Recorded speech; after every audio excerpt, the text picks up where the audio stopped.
Hello, आप देख रहे हैं ट्रेंडिंग न्यूज़ विद नगमा और आज आपसे मैं बात करूंगी रूस और यूक्रेन की जंग के बारे में। आपने सुना होगा हाल के दिनों में कि रूस ने अपने हमले और तेज़ कर दिए हैं यूक्रेन के शहरों पर और वहां पर ड्रोन से भी हमले हो रहे हैं और बहुत सारे आम लोग लगातार इसमें मारे जा रहे हैं, पर कि कैजुअलिटी बढ़ गई है क्योंकि अब जो हमले हैं वो ड्रोन से भी हो रहे हैं। और अचानक जब खबर आई कि रूस जो है वो अब कामकाजी ड्रोन का इस्तेमाल कर रहा है, तो आप में से बहुत सारे लोग ये जानते होंगे, लेकिन कुछ लोग शायद ये जानना भी चाहें कि किस तरह का होता है ये कामकाजी ड्रोन और है क्या ये।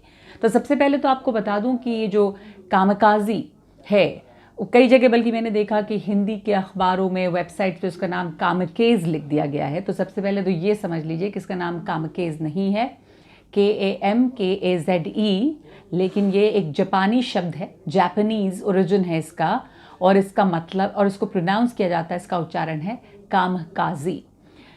तो इसका जो अर्थ है वो डिवाइन विंड से है और ये जापानीज शब्द है। और ये जो ड्रोन है उसका इस्तेमाल पहले, यानी इसका जो संबंध है वो विश्व युद्ध, सेकेंड वर्ल्ड वॉर, द्वितीय विश्व युद्ध से है। तो इसके दौरान जापान ने इसका इस्तेमाल किया था, जो कि रूस अब इस्तेमाल कर रहा है। जाहिर है कि ये वो कामकाजी ड्रोन नहीं है, ये उससे बहुत बेहतर है, ये अलग किस्म का है, लेकिन काम वही है।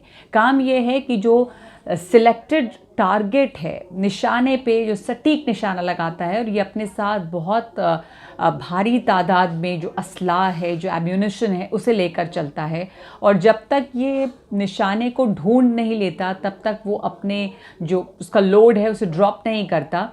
और इसके साथ इसकी बड़ी खासियत ये है कि इसको रडार की पकड़ में ये कम आता है, डिटेक्ट नहीं किया जाता कई बार, और जो एयर डिफेंस सिस्टम है उससे ये बच निकलता है। तो इसलिए जो इसका इस्तेमाल कर रहा है उस देश के लिए बहुत फ़ायदेमंद है, लेकिन जिसके ऊपर हमला हो रहा है उससे इससे बचना बड़ा मुश्किल है।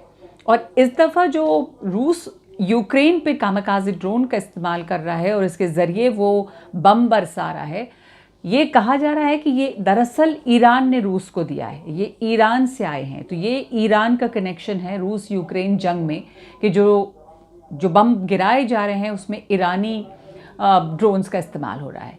और आपको ये बता दूं कि जो द्वितीय विश्व युद्ध से इसका कनेक्शन है वो ये कि जो जापान की जो शाही सेना है, द इम्पीरियल जापानीज आर्मी, उस दौरान यानी कि वर्ल्ड वॉर 2 के दौरान उसने इस्तेमाल किया था इन कामकाजी ड्रोन्स का।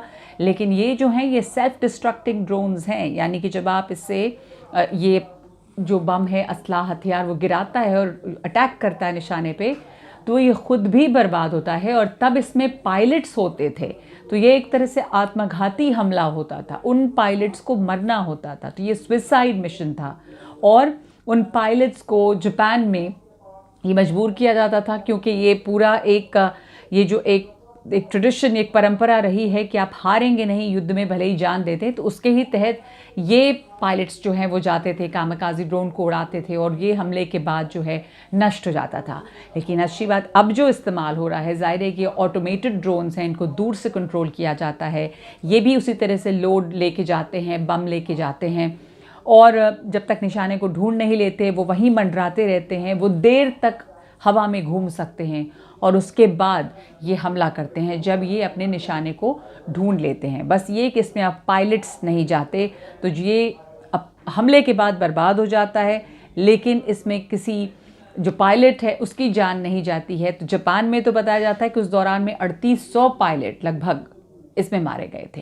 लेकिन अभी जो ये इस्तेमाल हो रहा है इसमें ऑटोमेटेड तो है ये, लेकिन जिस शहर पे गिर रहा है, काइव पे ये गिर रहा है, जो यूक्रेन की राजधानी है, दूसरे शहरों पे गिर रहा है, वहाँ पे बहुत बर्बादी और बहुत तबाही है।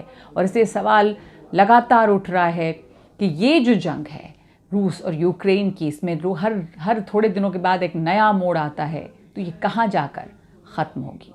आज के लिए इतना ही।